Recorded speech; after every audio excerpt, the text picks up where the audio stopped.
Exercise number 3E है हमारे पास। Next type बता रहा हूं आज आपको मैं, फिक्स्ड एंड वेरिएबल। देखो इसमें क्या होता है, इसके अंदर एक पार्ट फिक्स रहता है और एक पार्ट वेरी करता है। वो वेरिएशन जो है वो अलग अलग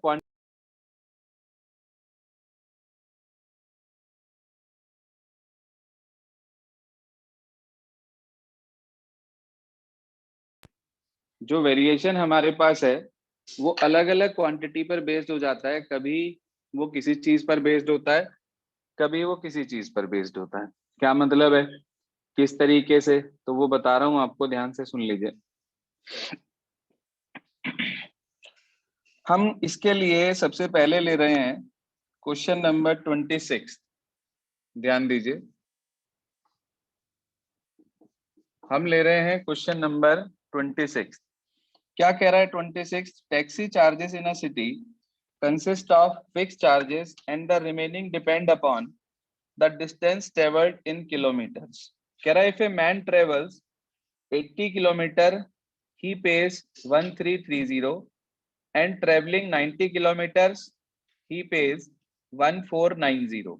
वो कह रहा है फिक्स चार्ज बताइए और रेट पर किलोमीटर बताइए। अच्छा मैं आपसे कहूं कि आप किसी टैक्सी में बैठे, उसमें बैठते ही आपके ऊपर एक फिक्स चार्ज लग गया 10 रुपए का, 10 रुपए का चार्ज लग गया, और उसके बाद रेट पर किलोमीटर 5 रुपए के हिसाब से है, ₹5। मैं अगर आपसे पूछूं कि आपने टोटल 10 किलोमीटर का डिस्टेंस ट्रेवल करा तो आपको कितना चार्ज देना पड़ेगा?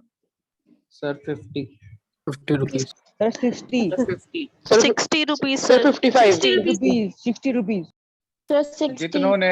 जितनों ने कहा 50 या 55, सबका गलत है। आंसर है 60 रुपए। आप सुनो कैसे, मैंने आपसे ये कहा कि एक पार्ट तो फिक्स है, बैठते ही 10 रुपए का चार्ज लग गया आप पे। आप टैक्सी में बैठे, मीटर डाउन किया उसने और 10 रुपए का चार्ज लग गया। हर किलोमीटर का 5 रुपए का डिस्टेंस ट्रेवल होना ही है, यानी कि अगर आप 1 किलोमीटर जाएंगे तो 5 रुपए आपको देने ही पड़ेंगे। 5 ये प्लस 10 ये 15। 2 किलोमीटर जाएंगे तो 20 रुपए देने पड़ेंगे, 10 रुपए यहाँ से, 10 रुपए यहाँ से। आप 10 किलोमीटर गए तो 1 किलोमीटर का 5 रुपए है, तो 10 किलोमीटर का 50 रुपए हो गया, प्लस 10 रुपए का फिक्स चार्ज। तो यानी कि आपको कितने रुपए पेमेंट देना पड़ेगा? Sir 60 rupees. 60 रुपीज। तो ध्यान से सुन लें कि ये वाला तो चार्ज फिक्स होना ही होना है, ये तो ऐड होना ही होना है, प्लस रेट पर किलोमीटर जितने किलोमीटर का है इनटू दिस करके ऐड होना है। तो इसमें क्या होता है, फिक्स वेरिएबल टाइप के अंदर जो फिक्स चार्ज होता है उसे हम अलग सिलेक्ट कर लेते हैं, और जो डिपेंड करता है किसी भी चीज पर उसे हम अलग सिलेक्ट कर लेते हैं। तो हमने मान लिया कि let fix charge equals to ₹X। फिर हमने लेट कर लिया लेट रेट पर किलोमीटर, बेटा जी वो हमने मान लिया ₹Y। अब अकॉर्डिंग टू क्वेश्चन के हिसाब से उसने बोला अगर एक मैन ट्रेवल करता है 80 किलोमीटर, अगर एक मैन ट्रेवल करता है 80 किलोमीटर तो उसे 1330 अमाउंट देना पड़ता है, यानी कि एक्स तो देना ही देना पड़ता है, प्लस उसे 80 किलोमीटर का हिसाब से ₹Y के हिसाब से। तो कितना आएगा बता सकते हो? Sir x + 80y। शाबाश, x + 80y 1330। दूसरे केस में उसने कहा if he travels 90 kilometre then he pays 1490। 90 kilometre का 1490 हमारे पास रेंट है उसका, तो इसका मतलब x प्लस कितने y? 90 बिल्कुल आसान और साधारण सी इक्वेशन 2 बन गई। सब्ट्रैक्ट कर दोगे x कट जाएगा, y निकल जाएगा, y को पुट कर दोगे x निकल जाएगा, तो फिक्स चार्ज भी आ जाएगा और रेट पर किलोमीटर भी आपको मिल जाएगा। आप खुद करेंगे, मैं नहीं कराऊंगा। इसके बाद देखो अगला क्वेश्चन, देखो जरा 1 मिनट के लिए, क्वेश्चन नंबर 27 क्या कह रहा है। 27 में कह रहा है a part of monthly hostel charge in a college hostel are fixed, एक पार्ट फिक्स है। अच्छा, आगे कह रहा है and the remaining depend on the number of days one has taken food in the mess, canteen में जितने दिन कोई खाना खाता है उसके हिसाब से बाकी का जुड़ जाता है। कह रहा है अगर एक स्टूडेंट ए है, उसने फूड लिया 25 दिन, तो उसे 4500 देना पड़ रहा है। जबकि दूसरा स्टूडेंट बी है, उसने खाना खाया 30 दिन, तो उसको 5200 देना पड़ रहा है। तो वो आपसे कह रहा है एक तो फिक्स चार्ज पर मंथ बताओ और एक cost of food per day बताओ। तो आप दो चीज लेट करेंगे, let the fix charge be ₹X और let cost of 1 day food, per day food को y मान लेंगे। पहली इक्वेशन बता सकते हैं क्या आएगी? Sir, x plus 25y Sir, x plus 25y equals to 4500. 4500. Ji, x plus 25y equals to 4500, बिल्कुल ठीक। और ऐसे ही अगले ने 30 दिन खाया, तो x plus 30y equals to 5200. I think you all are able to solve these two types of equations. Yes, sir. Yes, sir. तो ये 26 और 27 के अंदर सेम टाइप हमारे पास लग रही है, इसे आप लोग करेंगे आज अपने आप। उसके बाद आगे चलते हैं, दूसरी टाइप हम लेकर चल रहे हैं। इसके बाद नेक्स्ट टाइप जो मैं आपको पढ़ाने जा रहा हूं, सबसे इंपॉर्टेंट टाइप है, बहुत आती है एग्जाम में, अपस्ट्रीम डाउनस्ट्रीम।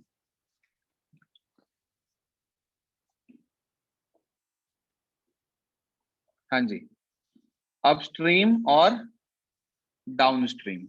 क्या मतलब होता है अपस्ट्रीम डाउनस्ट्रीम का? अगर मान लीजिए पानी का फ्लो इधर है और बोट भी इसी के डायरेक्शन में जाती है with the flow of water, तो वो कहलाता है डाउनस्ट्रीम। लेकिन अगर पानी का फ्लो इधर है और बोट उसके अगेंस्ट में जाती है, तो वो कहलाता है अपस्ट्रीम। ब्रैकेट में लिख लेना, with the flow of water, against the flow of water. यहां लिख लेना डाउनस्ट्रीम में with the flow of water, और अपस्ट्रीम में लिख लेना against the flow of water. याद रहेगी बात? Yes, sir. Yes, sir. अब इसमें क्वेश्चन कैसे करते हैं, तरीका क्या है, ध्यान से सुन लो। हमेशा बोट की स्पीड को, या उसमें कोई पर्सन तैर रहा है उसकी स्पीड को, या कोई स्टीमर है, स्टीमर भी मोटर बोट ही होती है, उसकी स्पीड को हमेशा x माना जाता है। क्या माना जाता है? उसकी स्पीड को हमेशा x, किलोमीटर पर आवर।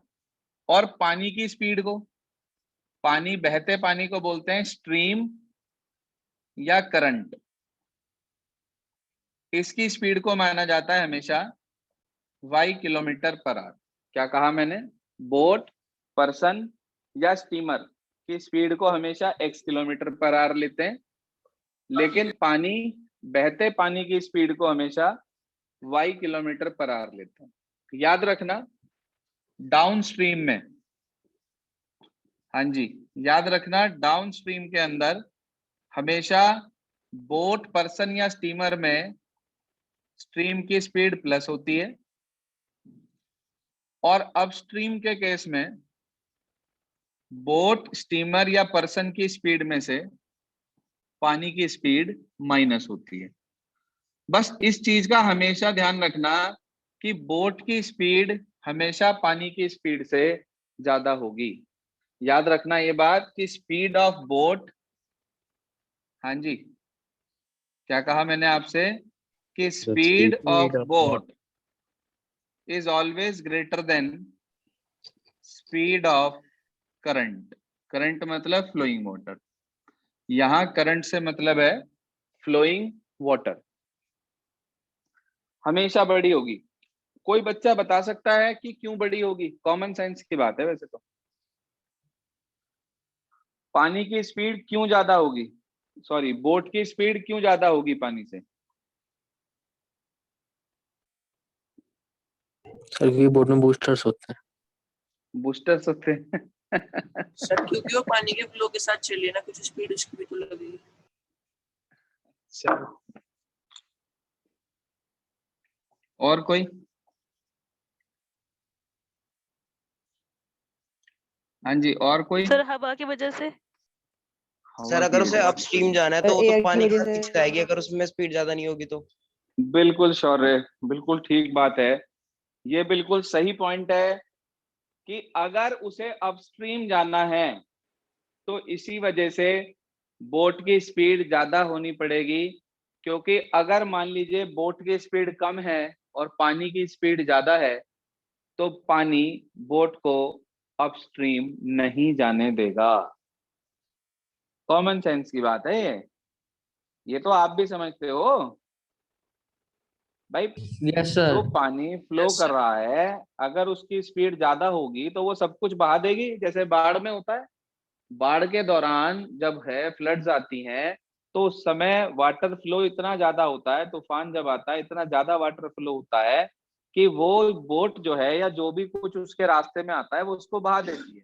तो मेन रीजन यही होता है इसका कि पानी का फ्लो कम होना चाहिए अगेंस्ट द फ्लो जाने के लिए बोट या स्टीमर या पर्सन को, नहीं तो वो किसी भी कीमत पर अपस्ट्रीम नहीं जा सकता। ये पॉइंट नोट कर लिया आपने सारे कि डाउन में X plus Y, yes sir. में एक्स माइनस वाई। चलिए अब क्वेश्चन करते हैं इसका कैसे होगा, समझिए ध्यान से। देखिए इसके लिए हम ले रहे हैं क्वेश्चन नंबर 36। 35 पर भी इसी पर बेस्ड है, लेकिन मैं 36 बता रहा हूं आपको पहले। उसमें दोनों चीजें एक साथ हैं, अपस्ट्रीम भी और डाउनस्ट्रीम भी। कह रहा है ए boat goes 12 kilometre upstream, 40 kilometre downstream, दोनों मिलाकर 8 घंटे में। एंड कह रहा है it can go 16 up 32 down in the same time, मतलब 8 घंटे में। वो कह रहा है find the speed of boat in still water, रुके हुए पानी में मानी जाती है हमेशा बीट स्पीड जब भी मानते हैं बोट की। और फिर कह रहा है स्पीड ऑफ स्ट्रीम, स्ट्रीम मतलब बहता पानी। गाना नहीं है क्या वो बहती हवा सा था वो, कौन सी यस पिक्चर सर। का है? Three Idiots. Sir. चैप्टर का नाम पूछ लूं तो आप दो को नहीं पता होगा। चलो पढ़ लो। 3 इडियट्स, यहाँ इतने सारे हो रहे। Let speed of boat in still water is equals to x kilometre per hour. फिर लेट स्पीड ऑफ स्ट्रीम, बहते पानी की speed, y kilometre per hour. आपके पास बोट की स्पीड भी आ गई, आपके पास पानी की स्पीड भी आ गई। मैं आपसे पूछना चाहता हूं स्पीड इन डाउनस्ट्रीम कितनी होगी बताइए। X plus Y. अभी तो लिखवाई बोर्ड पे ही लिखी हुई है अभी तो, x plus Y kilometre per hour. और मैं आपसे कहूं speed in upstream, Sir, X minus Y. X minus y kilometre per hour. हाँ बस एक चीज का ध्यान रखना कि बोट को ही x मानना है और स्ट्रीम को ही y मानना है। हमेशा बोट में प्लस, बोट में से माइनस होगा, कभी भी स्ट्रीम में से प्लस माइनस मत कर देना, नहीं तो आपका आंसर नेगेटिव में आएगा। जब आप इसको इक्वेशन बना लोगे, इक्वेशन बन जाएंगी, सॉल्व कर लोगे, लास्ट में आप देखोगे माइनस में आंसर आ रहा है। तो आप जब माइनस में आंसर उसे देखोगे तो आपको गलती समझ में नहीं आएगी। माइनस आंसर तभी आएगा जब आप उल्टा मान लोगे। जी हाँ, अब क्वेश्चन के अकॉर्डिंग चलते हैं। अपस्ट्रीम डाउनस्ट्रीम वाले क्वेश्चन में ये 4 लाइनें हर क्वेश्चन में आएंगी ही आएंगी, जैसे मैंने आपको 2 डिजिट नंबर में 4 लाइनें लिखवाई थी। जी हाँ, क्वेश्चन क्या कहता है 12 किलोमीटर अप। हाँ जी, टाइम का क्या फार्मूला होता है? टाइम का याद है किसी बच्चे को? टाइम का Sir, distance is Scale equal to upon speed distance. upon speed. Time Distance time is equals to distance upon speed, physics का फॉर्मूला है। Distance speed is equal to distance upon time होता था, तो वहां से time की value निकाल ली, डिस्टेंस अपॉन स्पीड आ गई। अब पहले केस में वो ये कह रहा है 12 किलोमीटर अपस्ट्रीम। हाँ भाई 12 अप, तो 12 का ये तो डिस्टेंस हो गया, स्पीड हो गई x माइनस वाई। दूसरे केस में बेटा जी उसने बोला हमारे से 40 किलोमीटर डाउन, तो ये अप का टाइम, ये डाउन का टाइम, दोनों का मिलाकर टाइम 8 घंटे। अगले केस में कह रहा है 16 up plus 32 down, same time 8 घंटे। क्या आपको ये दो इक्वेशन सॉल्व करनी आती है? Yes, sir. Yes sir. Yes sir. क्या बताया था? 1/x प्लस वाई को तो u मान लो, और 1/x माइनस वाई को v मान लो। तो दो इक्वेशन u और v में बन जाएंगी, इन्हें आप सॉल्व कर लेंगे, uv निकाल लेंगे। uv की हेल्प से आपको x और y में दो इक्वेशन मिल जाएंगी, एक x प्लस वाई की वैल्यू, एक x माइनस वाई की वैल्यू, और सिंप्लीफाई कर कर आप वहां से बड़े आराम से x और y की वैल्यू निकाल सकते हैं, यानी कि बोट की स्पीड और पानी की स्पीड। कर लेंगे या करके बताऊं? Sir, हो जाएगा। हो जाएगा सर। हो जाएगा। चलिए now we move further, next type लेकर चलते हैं हम। तो इसे आप लोग खुद प्रोसीड करेंगे, मैं नहीं पूरा कर रहा हूं इसे। सौम्य माइक बंद करें अपना। इसके बाद आगे चलते हैं। अगली टाइप हम ले रहे हैं एज वाली। जी हाँ सर, नेक्स्ट टाइप हम ले रहे हैं कौन सी? एज। Age. एज का एक सिंपल सा फंडामेंटल है, जितने साल पहले की बात करें उतना माइनस कर दो, जितने साल बाद की बात करें उतना प्लस कर दो। मैं आपसे कहूं कि मान लो आज आपकी एज 15 साल है, भाई 10th क्लास के बच्चे की एज 15 साल ही होती है, आपकी भी 15 साल ही होगी, ज्यादातर सभी की। दो चार एक्सेप्शनल होते हैं, कोई 2-4 क्लास टॉप के आता है, कोई बेचारा 1-2 साल उसमें रह जाता है, अलग अलग तरह के फंडामेंटल्स हैं सभी के। तो लेकिन ज्यादातर 10th क्लास के बच्चे की एज 15 साल होती है। मैं आपसे कहूं कि आज आपकी एज 15 साल है, 10 साल बाद आपकी एज क्या होगी? 25. 25। कोई 150 तो नहीं कह रहा? No, sir. हाँ, मतलब मल्टीप्लाई तो कोई नहीं कर रहा ना। क्या करेंगे आप? ऐड करेंगे, ऐड करेंगे। मैं आपसे कहूं कि भाई आज आप मान लो 15 साल के हो, 10 साल पहले आपकी एज क्या होगी? 5 इयर्स होगी, है ना। 10 साल पहले आप मात्र 5 साल के रहे होंगे, यानी कि वही LKG UKG वाले, ठीक है ना। अब इसमें सिर्फ यही दो मेन चीजें हैं कि अगर बाद की बात हो तो प्लस, पहले की बात हो तो माइनस। उसके लिए कुछ वर्ड आते हैं हमारे पास, जैसे एगो, बिफोर। इसका मतलब होता है इतने साल पहले, और इसमें पहले। हम माइनस करते हैं। क्या करते हैं इसमें हम? माइनस। कुछ वर्ड ऐसे आते हैं लेटर, आफ्टर, ठीक है जी, लेटर, आफ्टर या हेंस। इनका मतलब होता है इतने साल बाद। उसमें क्या करते हैं? Plus. प्लस करते हैं। जैसे जैसे आप लोग मूवी देखते हैं ना, मूवी में कई बार लिखा हुआ आता है, एकदम से सीन पलटता है, लिखा आता है 5 years later। इसका मतलब 5 साल बाद। साल बाद, ठीक है ना। 5 साल बाद। तो वही है सब कुछ इसके अंदर।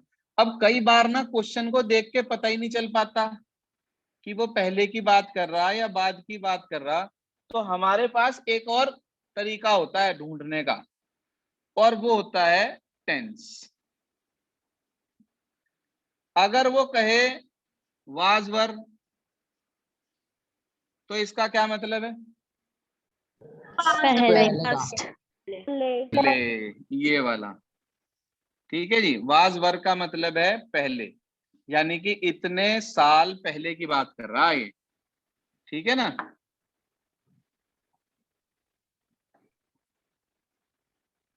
और अगर वो कहे आपसे will shell, sir future. Future की बात हो रही, इतने साल बाद, इसका मतलब प्लस। याद रहेगी बात, भूलेंगे तो नहीं? No sir. Yes, sir. अब बात ध्यान से समझिए, करना क्या है आपको। उसके लिए हमारे पास क्वेश्चन नंबर 42, 43, 44, 45, देखें ध्यान से, 42 से 45 तक के क्वेश्चन इसी पर बेस्ड हैं। तरीका क्या है काम करने का, वो मैं आपको सिखा रहा हूं। उसके लिए क्वेश्चन नंबर 42 ले रहे हैं बच्चे हम, देखिए ध्यान से।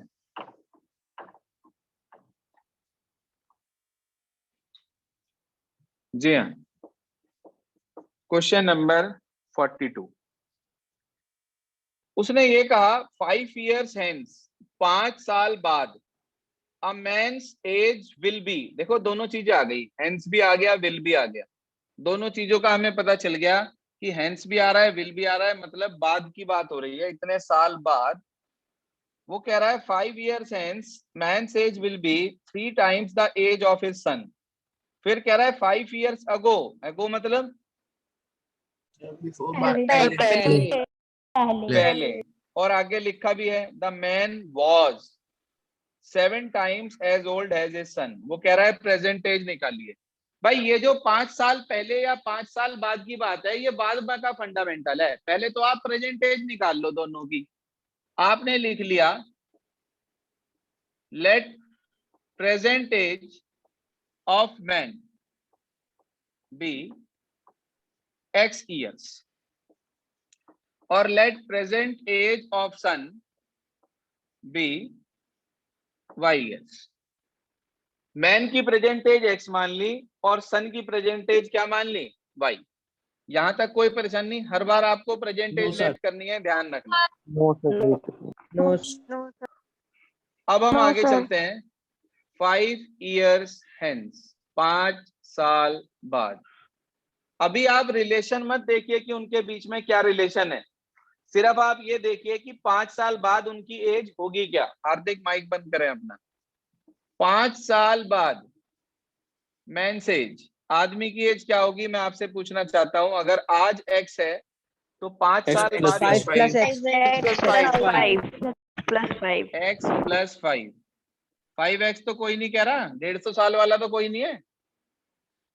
No sir. अच्छा अच्छा, चलो सन्स एज बोलिए। Sir y plus x. y plus y plus 5, y plus x नहीं, y प्लस 5। अब क्वेश्चन के अकॉर्डिंग हमने 5 साल बाद दोनों की एज निकाल ली। उसने कहा क्या? उसने ये कहा 5 साल बाद मैन की एज 3 टाइम्स होगी अपने बेटे की एज का, यानी कि मैन की एज x प्लस 5 वो इक्वल होगी किसका? अपने 3y. बेटे की एज का, 3. अपने बेटे की एज का 3 टाइम्स, यानी कि y प्लस 5 का 3 टाइम्स। ये वाला स्टेप समझ में आ गया? Yes, sir. Yes, sir. तो यहां से इक्वेशन बना लो, x माइनस 3y, 5 3 जा 15 में से 5 चला गया तो 10 रह गया। ये आ गई इक्वेशन। अब इसके बाद फिर इसने बोला था 5 साल पहले, तो हम चलते हैं 5 years ago। जी हाँ सर, आज दोनों की एज x और y है, 5 साल पहले आदमी की एज क्या होगी? Man's age X minus 5. x minus 5 और बेटे की Y Y minus 5. पहले हमने जितने साल बाद या जितने साल पहले की वो बात कर रहा था वो एज हमने कैलकुलेट कर ली। अब उसने इन दोनों में रिलेशन क्या दिया कि आदमी की एज 7 टाइम्स है अपने बेटे की एज का, यानी कि x minus 5 equals to 7 times of y minus 5। ये वाली बात क्लियर हो गई? Yes, sir. Yes, sir. Yes, sir. यहां से मैं इक्वेशन बना रहा हूं, देखिए ध्यान से। इक्वेशन आ गई आपके पास x माइनस 7y, जी हाँ, x minus 7y equals to 7 5 जा 35 माइनस 35 प्लस के 5 तो बचा हमारे पास माइनस 30। ये दो इक्वेशंस आ गई बेटा जी। एक तो x minus 3y equals to 10 और एक x minus 7y equals to minus 30। Can you solve these two? Yes, sir. Yes, sir. Yes, sir. Yes, easily you can solve these two. तो आप इन्हें सॉल्व कर कर यहाँ से जो है सन की और मैन की दोनों की एज कैलकुलेट कर सकते हैं क्या आएगी। तो आप नोट करिए आपको कौन कौन से क्वेश्चंस आज होमवर्क में करने हैं। Please note down from exercise 3E पहले and then from examples also. Please note down. 3E से आज आपको करना है क्वेश्चन नंबर 26, 27। उसके बाद आपको करना है question number 35, 36, 35 as well as 36. Then you have to do question number 42 से 45 तक। ये हैं जो क्वेश्चंस आपको करने हैं 3E से। और एग्जाम्पल्स नोट करें बच्चे, वो कौन कौन से आपको करने हैं आज। जी हाँ, लिख लीजिए। एक तो आप करेंगे example 4, example 5।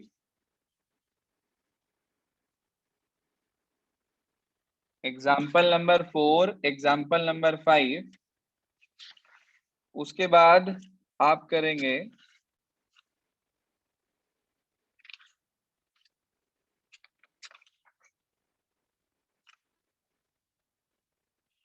Example 23, 24, example number 23 then 24, और उसके बाद आप करेंगे एग्जाम्पल नंबर 28, 29, 28 एंड 29।